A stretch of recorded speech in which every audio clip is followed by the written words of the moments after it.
Hello दोस्तों, मैं महेश कुमार आज क्लास 10वीं का रसायन शास्त्र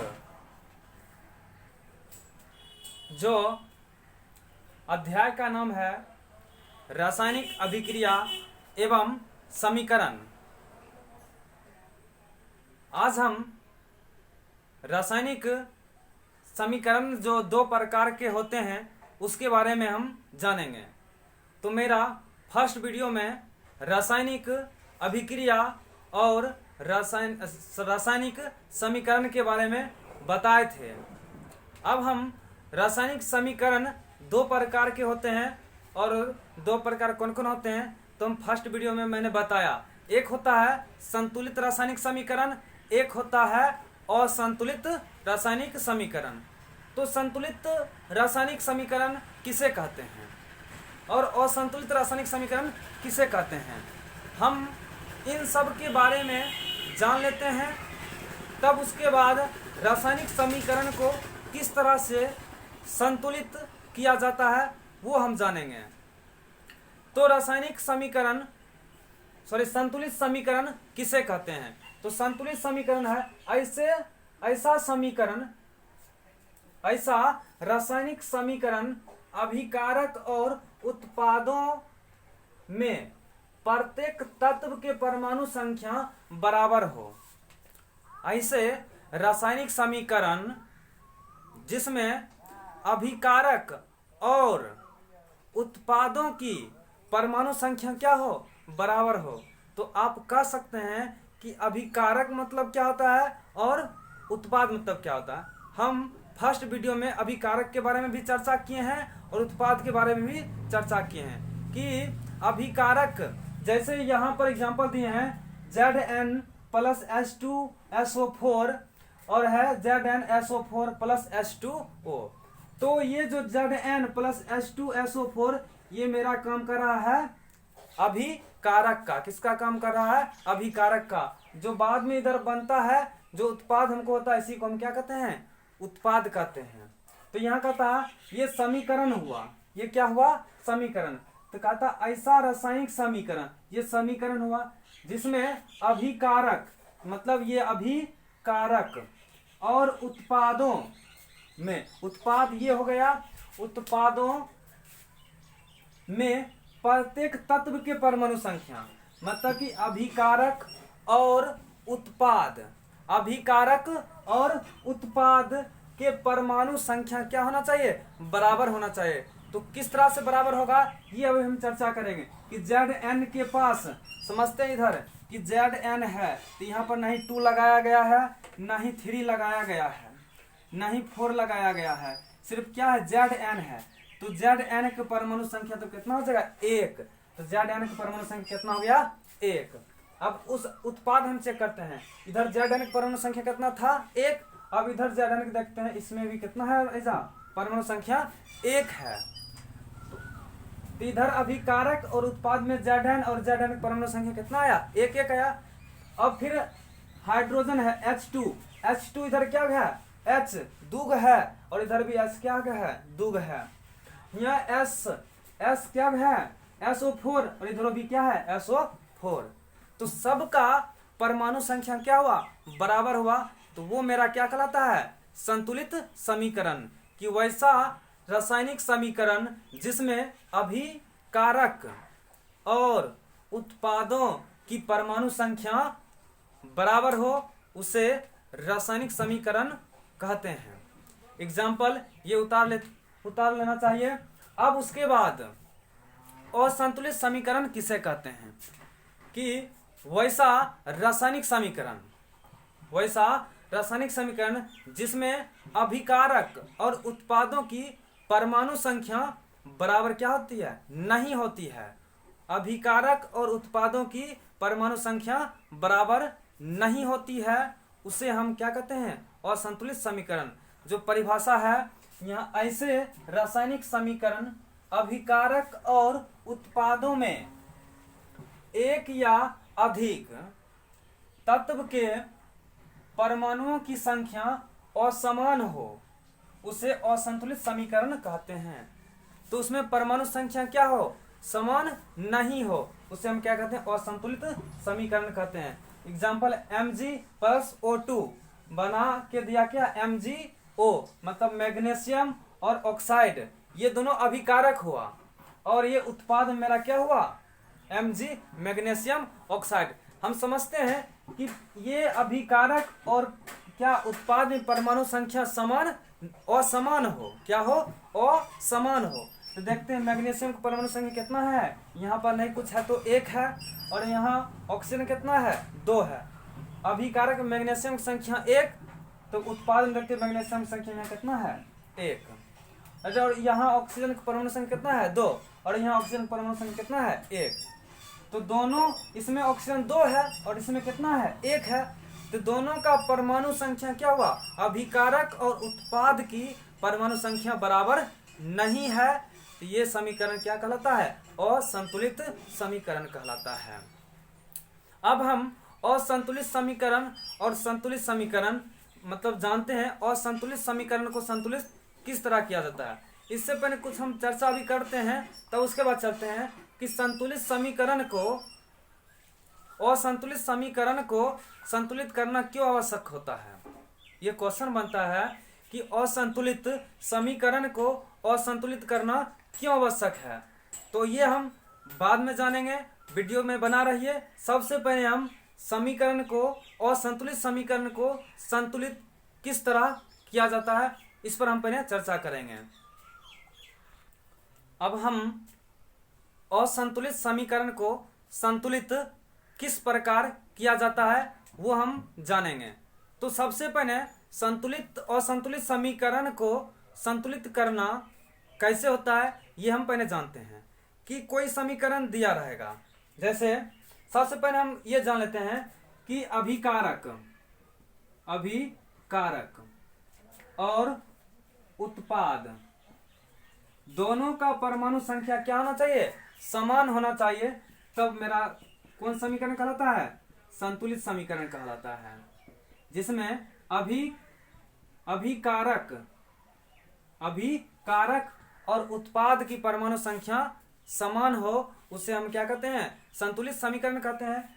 तो अभिकारक में हम मान लेंगे ये LHS है, ये क्या है, LHS है, और ये मेरा उत्पाद मेरा क्या होता है, RHS होता है। क्या होता है, RHS।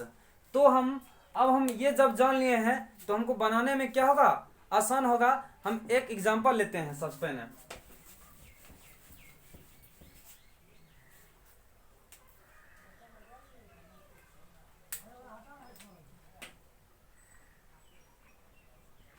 H2 plus O2 H2O। हम आसान से समीकरण से चलते हैं और धीमी धीमी भारी चलेंगे। तो जैसे है H2 प्लस O2 और बना के देता है H2O। तो अब यहाँ हम पहले चेक कर लेते हैं कि ये मेरा समीकरण संतुलित है या असंतुलित है। तो यहाँ हाइड्रोजन कितना है, 2 है, नहीं को देखना है। यहाँ पर H है और H का हम कितना लगा हुआ है, 2 लगा हुआ है, तो हाइड्रोजन 2 हो गया। अब यहाँ प्लस है और ऑक्सीजन क्या है, यहाँ 2 है, तो ऑक्सीजन क्या हो गया, 2 हो गया। अब जो उधर हम, ये तो मेरा क्या है, अभिकारक में हाइड्रोजन 2 और ऑक्सीजन भी 2 है। अब उत्पाद में हम देखते हैं कि हाइड्रोजन 2, इधर भी हाइड्रोजन कितना था, 2 था। अब यहाँ हाइड्रोजन क्या है, सॉरी ऑक्सीजन क्या है, 1 है, मगर यहाँ ऑक्सीजन क्या है, 2 है। तो अभिकारक और उत्पाद का परमाणु संख्या समान नहीं है, तो ये मेरा क्या हो जाता है, असंतुलित हो जाता है। अब असंतुलित को हम क्या करना है, संतुलित बनाना है। तो हम सबसे पहले आसान तरीका से देखते हैं, सिर्फ कि LHS चलते हैं। LHS हाइड्रोजन क्या है, 2 है, ऑक्सीजन 2 है। अब RHS हम चलते हैं। RHS में हाइड्रोजन क्या है, 2 है, और ऑक्सीजन नहीं कुछ है, तो कितना है, 1 है। अब यहाँ ये जो है, ये H2O एक साथ है, इसलिए इसको बनाना है, एक साथ बनाना है। और यहाँ H2 और O2 क्या है, अलग अलग है, इसलिए अलग अलग देंगे। अब यहाँ देखना है H2 और O2 यहाँ एक साथ है, इसलिए क्या देंगे, एक साथ देंगे। अब देखते हैं यहाँ हाइड्रोजन दुग है, यहाँ हाइड्रोजन दुग है, तो पूर गया। यहाँ ऑक्सीजन दुग है, यहाँ ऑक्सीजन क्या है, एक है। तो जब यहाँ ऑक्सीजन दुग है और यहाँ ऑक्सीजन क्या है, एक है, तो इस ऑक्सीजन को दो पुराना है, तो यहाँ दो से गुना कर देना है। तो 2 एकम 2 तो हो जाएगा, मगर 2 और दूना 4। जब ऑक्सीजन से गुना हुआ तो हाइड्रोजन के साथ भी गुना होगा। 2 एकम 2, 2 दूना 4। अब फिर मिला के देखते हैं, हाइड्रोजन क्या हुआ, 2 गो, हाइड्रोजन क्या हुआ, 4 गो। नहीं मिला, तो इस हाइड्रोजन को 4 पुराना है, तो यहाँ 2 है, तो 2 से क्या कर देंगे, गुना कर देंगे, 2 दूना 4 हो जाएगा। हुआ, तो हाइड्रोजन क्या गो, 4 गो, हाइड्रोजन 4 गो, ऑक्सीजन 2 गो, ऑक्सीजन 2 गो। सबका परमाणु संख्या क्या हो गया, समान हो गया। जब समान हो गया तो संतुलित हो गया। अब कहाँ कहाँ से किए, H पर से किए, तो यहाँ क्या करना है, 2 लगाना है, फिर यहाँ पर, तो यहाँ पर 2 लगा देना है। बस इस तरह से हमको संतुलित करना है। अब हम दूसरा एग्जाम्पल लेते हैं। अब मेरा दूसरा एग्जाम्पल है CH4 प्लस O2 बना के देता है CO2 प्लस H2O। तो सबसे पहले हम क्या करेंगे, चेक करेंगे ये मेरा संतुलित है या नहीं। तो कार्बन 1 है, तो कार्बन इधर भी 1 है। हाइड्रोजन 4 है, तो यहाँ हाइड्रोजन क्या है, 2 है। तो ये अभिकारक और उत्पाद में परमाणु संख्या क्या हुआ, समान नहीं हुआ, तो समान करना है। तो उसी तरह से बनाना LHS में C 1 और H 4, फिर O क्या है, 2 है। अब फिर यहां से क्या करना है कि CH4 एक साथ है, इसीलिए लगाना है, एक साथ लगा देना है। अब RHS में चलते हैं, मतलब उत्पाद में चलते हैं। उत्पाद में C 1 ऑक्सीजन 2 और हाइड्रोजन 2 और ऑक्सीजन 1। अब ये यहां से देखना है कि ये सब एक साथ है, CO2 एक साथ और H2O एक साथ है। अब यहां से कार्बन 1 है, तो यहाँ कार्बन भी 1 है, मिल गया। यहाँ हाइड्रोजन 4 है और यहाँ हाइड्रोजन 2 है। इस हाइड्रोजन को पुराना है, कितना पुराना है, 4 पुराना है, तो 2 से गुना करना है। तो 2 से गुना करेंगे, 2 दूना 4, 2 एकम 2, पुर गया। अब यहाँ से देखते हैं कि कार्बन एगो, हाइड्रोजन 4, ऑक्सीजन 2 और यहाँ भी ऑक्सीजन 2 होता है। अब हम RHS में देखते हैं, ऑक्सीजन 2 पहले पूरा देखते हैं। कार्बन तो 1 है, तो 1 पूर गया, ये पूर गया कार्बन और कार्बन। हाइड्रोजन 4, तो हाइड्रोजन 4 पूर गया। अब ऑक्सीजन है, अभिकारक में 2 है, क्या है, 2 है, मगर उत्पाद में ऑक्सीजन क्या है, 2 और 2 4 गो है, 2 और 2 4 गो है। इधर क्या है, 2 है, इसे 2 से गुना कर देना है, तो 4 हो जाएगा। तो अब देखते हैं, कार्बन एगो, हाइड्रोजन 4, ऑक्सीजन 4 और यहाँ 2 और 2 4 हो गया। तो कहाँ लगा, ऑक्सीजन भी रहा, तो यहाँ 2 लगाना है। उसके बाद यहाँ पर H2O। तो इस तरह से हमको संतुलित करना है। अब हम एग्जाम्पल नंबर 3 लेते हैं। अगला क्वेश्चन नंबर है Fe प्लस H2O बना देता है Fe3O4 प्लस H2O। तो सबसे पहले हम इसको क्या करेंगे, चेक करेंगे संतुलित है या नहीं है। अगर संतुलित है तो ठीक है, अगर असंतुलित है तो उसको क्या करना है, संतुलित बनाना है। तो यहाँ Fe क्या है, 1 है और यहाँ Fe क्या है, 3 है। पहले पता चल गया ये क्या है, असंतुलित है। इसको संतुलित बनाना है। सिर्फ क्या करना है, यहाँ लिखना है Fe 1 और H 2 और ऑक्सीजन नहीं कुछ है, 1 है। ये दोनों एक साथ है, इसलिए लगाना है एक साथ। अब यहाँ आते हैं Fe, ये मेरा LHS होता है और ये RHS में, मतलब LHS मतलब अभिकारक और RHS मतलब उत्पाद होता है। तो Fe क्या है, 3 गो, O 4 गो, ये दोनों एक साथ है। अब हाइड्रोजन 2 है, ऑक्सीजन 1 है, ये दोनों एक साथ है। अब हम यहां से देखते हैं कि यहाँ Fe 1 गो है और यहाँ Fe 3 गो है। तो यहां से क्या करेंगे, पुराना है तो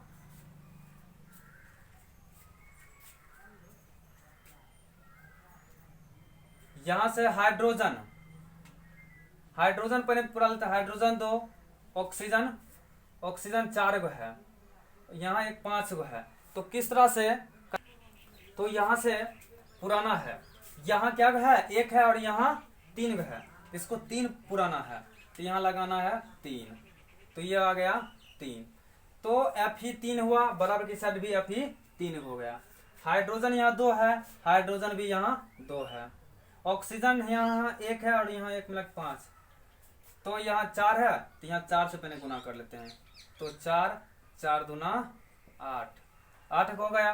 तब है हाइड्रोजन 8 गो है और यहाँ हाइड्रोजन क्या गो है, 2 गो है, तो यहाँ लगाना है 8 पुराना है। तो कितना से गुना करेंगे, हाइड्रोजन में गुना करेंगे, तो गुना करना है यहाँ 4 से, तब 8 पुर जाएगा। 4 दूना 8 और ये 4, ऑक्सीजन 4, हाइड्रोजन 8, ऑक्सीजन 4, ये सब उड़ गया। तो यहाँ लगाना है 3, यहाँ लगाना है 4 और यहाँ लगाना है 4। इस तरह से आप संतुलित कर सकते हैं। आप इस तरह से रिवाइज करते रहिएगा तो आप डायरेक्ट भी समझ सकते हैं। अब हम अगला एक और एग्जांपल लेते हैं, जो ये है BaCl2 प्लस Al2 SO4 का whole cube minus AlCl3 plus BaSO4। इसको भी हम संतुलित करते हैं। तो संतुलित किस तरह से करेंगे, ये हम पहले जान लेते हैं कि LHS में क्या है, Ba 1 है, Cl 2 गो है, तो ये दोनों एक साथ हो गया। अब Al 2 है, अब S ये 3 हुआ और O 4 तिया 12 होता है, 12 हुआ और ये सब एक साथ हो जाता है। उसके बाद ये हो गया। हम RHS में देखते हैं, Al 1 हुआ, Cl 3 हुआ, ये एक साथ है, Ba 1 है, S 1 और ऑक्सीजन 4 है, ये सब एक साथ हुआ। अब यहाँ पुरा के देखते हैं, Ba यहाँ 1 है, तो यहाँ Ba क्या है, 1 है। अब यहाँ Cl 2 गो है और यहाँ Cl क्या गो है, 3 गो है, नहीं पूरा।